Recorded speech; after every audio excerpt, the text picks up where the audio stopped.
પરિવાર અંજાર આજના દિવસે ધૂન સોની ગ્રુપ તરફથી ધૂન પ્રસાદ, ઠાકોરજીને થાળ અને સંતોને રસોઈ, સંતો તથા સાંખ્યોગી બહેનોને નૈવેદ્ય અને મહા આરતી આ પરિવાર તરફથી છે. અને આજે આ સોની પરિવાર સાથે મળીને આજના મહાપ્રસાદના યજમાન થયા છે. અને રાહુલભાઈનો આજે જન્મદિવસ છે, તો રાહુલભાઈને હું અહીં આહુત કરીશ સંતો પાસે. સંતો એમને આજે આશીર્વાદ રૂપ પુષ્પમાળા પહેરાવશે.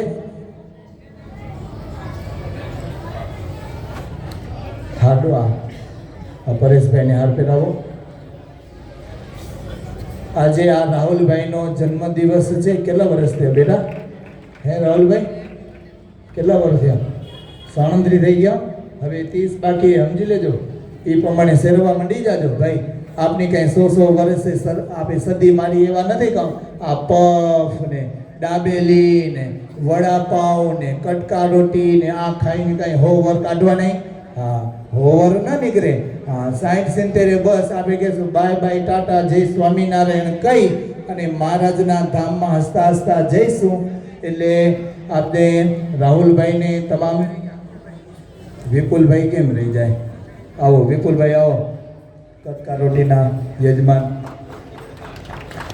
આજે તમામ સંતોને નૈવેદ્ય આ પરિવાર વતી છે. તો વિપુલભાઈને કહીશ એની ગોઠવણી વિપુલભાઈ જે હરિભક્તોને માર્ગદર્શન કરે, સંતો અને સાંખ્યોગી બહેનોને નૈવેદ્ય અર્પણ કરશે. વાલા ભક્તજનો, એક ખાસ આનંદની વાત એ છે, અંજાર છે ને, અંજાર એ અંજારને પ્રેરણા કરવી નથી પડતી. અંજારના હરિભક્તોને સહેજે સહેજે હોશ થઈ જાય કે મારે આવું કરવું છે. પોતે સામેથી આવી અને પોતાની હોશ. ગઈકાલે સાંજે કોઠારની અંદર બેઠા હતા ત્યારે એક પરિવારના સભ્ય આવી અને એમ પોતાનો અંતરનો ઉદ્ગાર એવો વ્યક્ત કર્યો કે આ હરિભક્તો હવારે આટલી ઠંડીની અંદર વહેલા આવી અને ભગવાનનું ભજન કરે છે ને, તો આ હરિભક્તોને મારે એક દિવસ પ્રસાદના યજમાન થવું છે. ત્યારે સંતોએ કીધું હવે તો આપણા કને દિવસ પૂરા થયા, પ્રસાદ દરરોજનો નક્કી થઈ ગયો છે. ત્યારે હરિભક્તોને વાત કરી કે પ્રસાદમાં તો બધું ફૂલ થઈ ગયું છે, કેમ કરશું? સમય મારે આ પ્રસાદની બધાને મારે મિષ્ટાન જમાડવું છે. તો કીધું